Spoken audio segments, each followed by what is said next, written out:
有司堪罪，查张彦泽者，攀比好财，纵掠梨树，酷猎擅杀，以害市民，纵兵为虐，无探生灵，克扣军饷，军心离散，强占民田，夺人恒产，卖官鬻爵，败坏吏治，逼反庶族，祸起无策，抗旨不遵，悖逆君命，诬陷忠良，残害贤能，荒淫无度，败俗伤风，结党营私，扰乱朝纲，劫杀使节，挑衅邻邦，大罪12，庆南山之主，不足以彰其罪；尽东海之波，未得能迎其恶。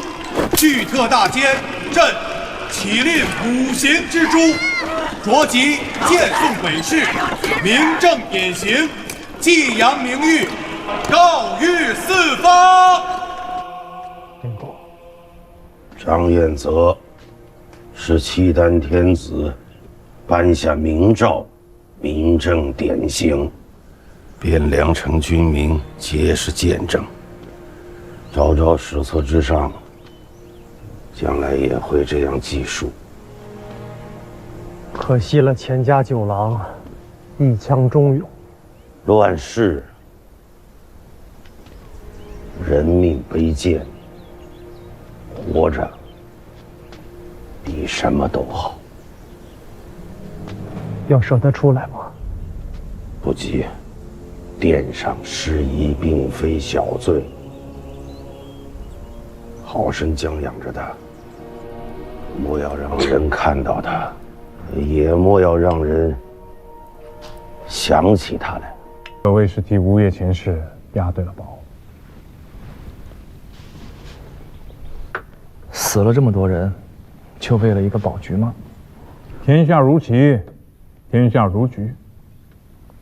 我等这辈活在这世道下，便也没有其他路可走。我一个平日里连文书都懒得看的小子，这天下事又与我何干？难道吴越不在这天下里？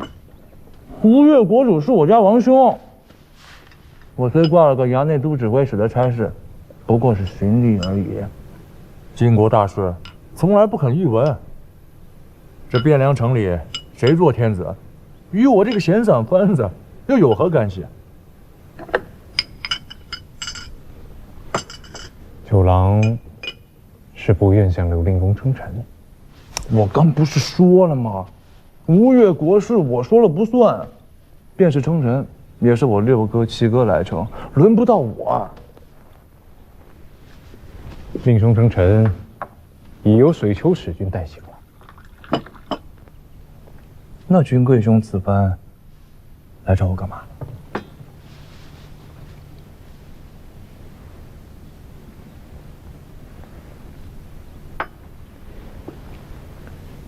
吴越是吴越，九郎是九郎。天子逊位，迄今已有月余，而太原方面，刘令公迄今未敢称敌，九郎可知是为了什么？兵马不够，粮秣不足，契丹太强。哎呀，他爱称不称。刘令公迄今未敢称帝，是为得天下人心。那君贵兄跟我说说，如何才能得天下人心？水丘使君带令兄举吴越12州之地，10万余甲士向刘令公称臣，这声威不可谓不盛。然则这些也抵不上九郎你的一句明白话。我？你还当你是原先的九郎吗？难不成住了1个月监牢，我便不是我了？你伤了张燕子，那又如何？九郎兄，你每日有这么多人给你送来桌上的这些饭食，这便是天下人心。你可知桑相公训神开封府是为了什么？天下人心。桑相公训神是为了让契丹主知晓，这个天下人心向背，是为了让契丹10几万大军知道，中原军民与杜重威、张彦泽这等残兵掠主之贼不共戴天。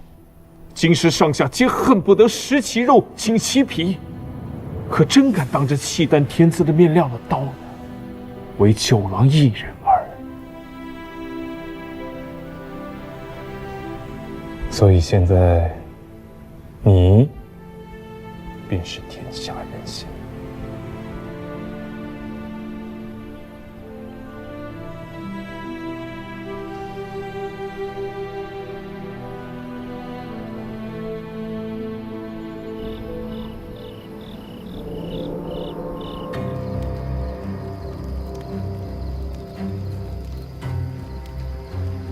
经历了亡国之恶的赵匡胤，他深深地明白，像刘知远、郭威这般位于云端之上的权臣节帅，要权衡的利益就太多了。河东之外还有河北，京师之外还有虎视眈眈的契丹大军。冯令公毕竟手上无兵，能做到如此地步，已是意外之喜。大王坐拥河东12州兵马钱粮，带甲10万。要是等到京师那边见了分晓再去摘果子，岂不为天下人所笑啊？文忠，敌情如何？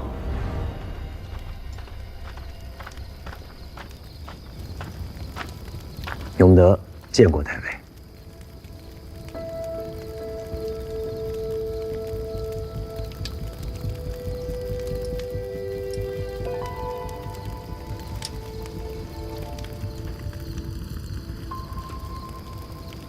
太尉，这位是？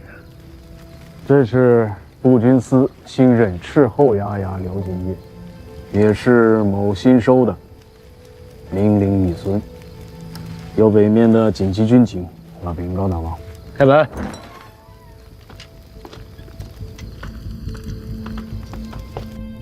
耶律闼烈不在营中，禀令公，是。你由何而知？亲耳所闻。这小子扮作西奴，在灰水河大营中盘桓了月余。你会说西语？回禀太尉，末将出身边地，北面的番话自幼便说惯了。都会说哪些番话？党项8部的羌语、契丹话、西语、黑山族谱，都能说些。这等人物在步兵司做番子，却是大材小用了。他是林州杨洪信长子，抚州的佘三郎拿了去做女婿的，并非寻常番子。耳听为虚，你是如何知晓真伪？末将亲眼所见，故而知道是真。你怎知来人便是上京来使？来者是萧思温本人，早先曾为使往来于林府之间，末将认得他。赏他个副都虞候。这等大功，那便是都虞也赏的呀。还不谢过大王恩典？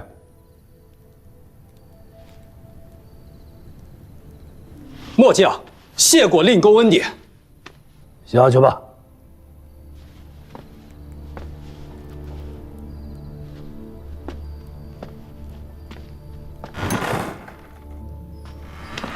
大王，大事可成了。这南边张彦泽重伤，北边走了耶律闼烈，这不是气运，那什么是气运？萧思温亲来回水河宣走闼烈，是上京城出了大事。能一道文书将闼烈这种重臣大将宣走的，举藩契丹国中也不过2人而已。一个如今在南面京师徘徊犹豫，那便只剩一个。契丹太后庶律使，先往京城派个人去。是观人心，向契丹主称臣。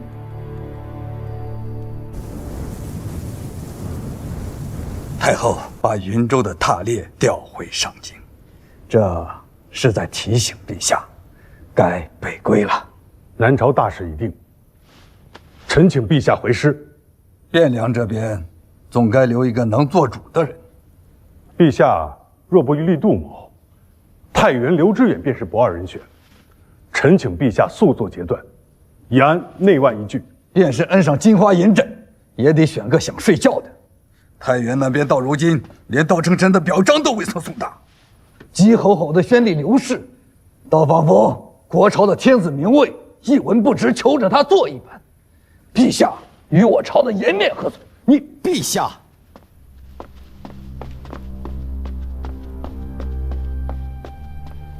太原使节河东节度知使王俊奉北平王刘令公亲命入京，向陛下奉表称臣，在明德门外候召。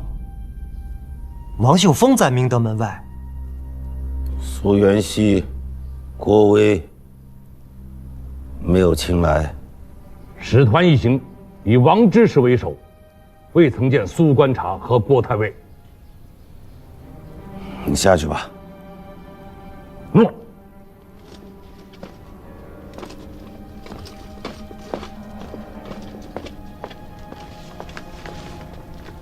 令公，北平王这是假的，不必理他。刘令公若真有称臣之意，来的应该是观察相国或是家父，而如今来的却是秀峰叔父。不过是虚伪已罢了。既是不愿称臣，为何要大张旗鼓遣使下来呢？投石问路，收拾人心。京师的人心，在冯令公，在舅妈。使君，太原使臣出宫了。可有诏命？太原令公加太师，封晋王，永镇河东。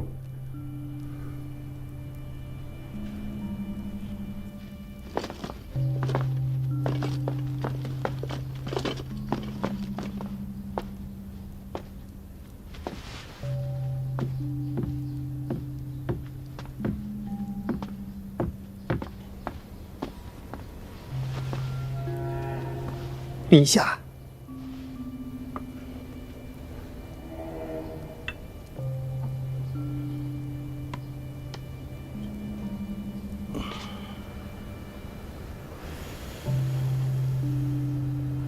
文肃，下官在。小谕开封府，与城南再设2处舟棚，不要以赈济的名义。天快转暖了。大河里的冰要开化了，募集青壮，以工代赈。是。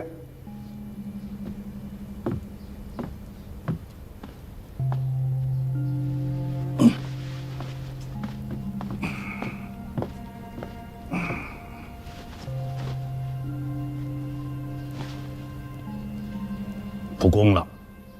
林公。陪朕走走。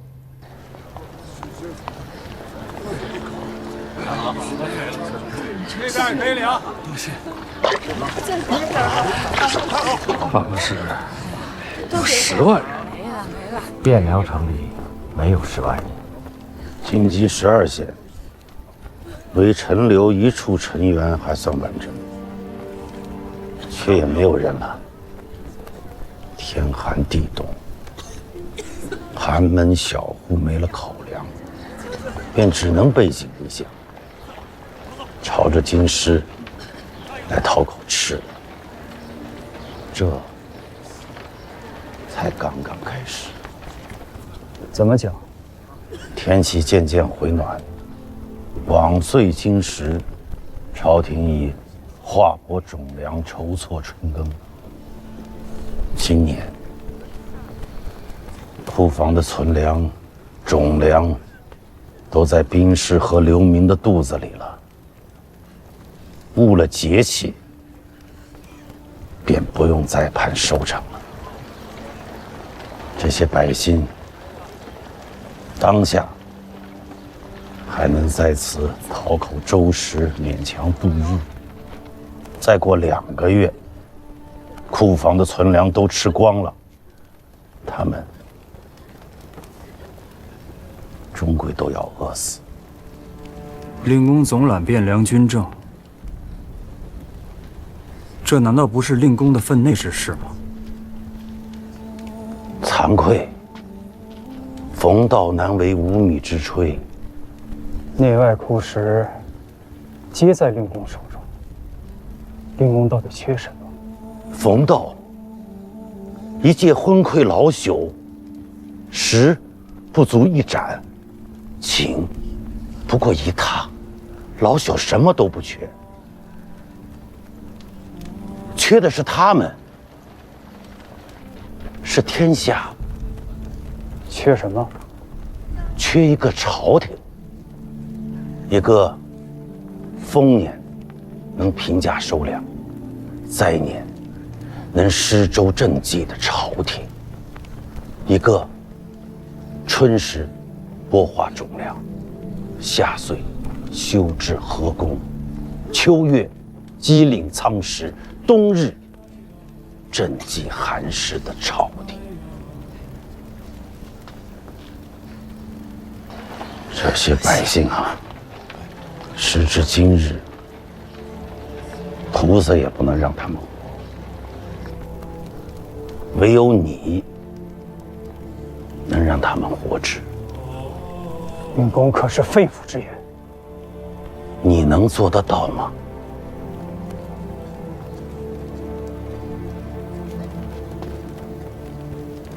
蒙尘何在？陛下，臣在。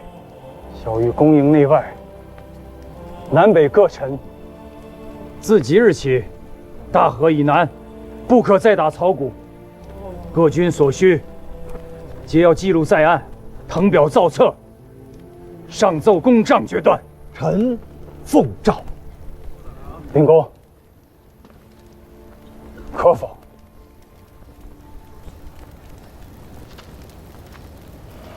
乱兵入城，给假3日，强人破门而入，掳掠诸伯口粮，虐杀妇人孺子，一把火烧了房子，拆了院墙，搭建营寨。令公，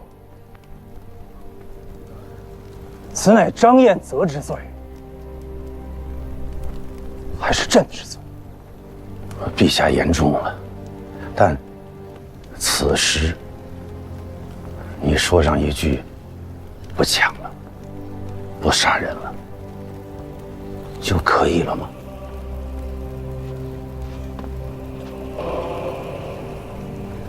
你到底想要什么？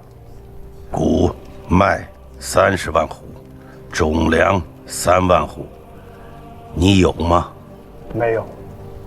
既然没有，冯道与汴梁10万军民，亦不能强你所难，但可退而求其次。何为其次？欠债还钱，杀人偿命。你既然没有谷麦种粮，亦可拿张彦泽的性命来抵。王定公，这是在要挟陛下。陛下，若如此，杜重威恐生无策之变呢。此话有理。杜重威手握重兵，菩萨都要避之，何况是你？此乃令公的意思，还是太原刘知远的意思？你若不愿为中国之主，那就将公帐从速搬回你的上京。令公还未曾回答。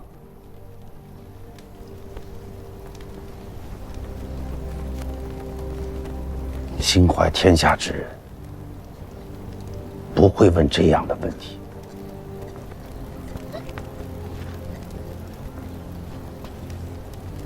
倘若朕杀了张彦泽，令公敢保杜重威不反吗？不敢保，但老朽敢赌，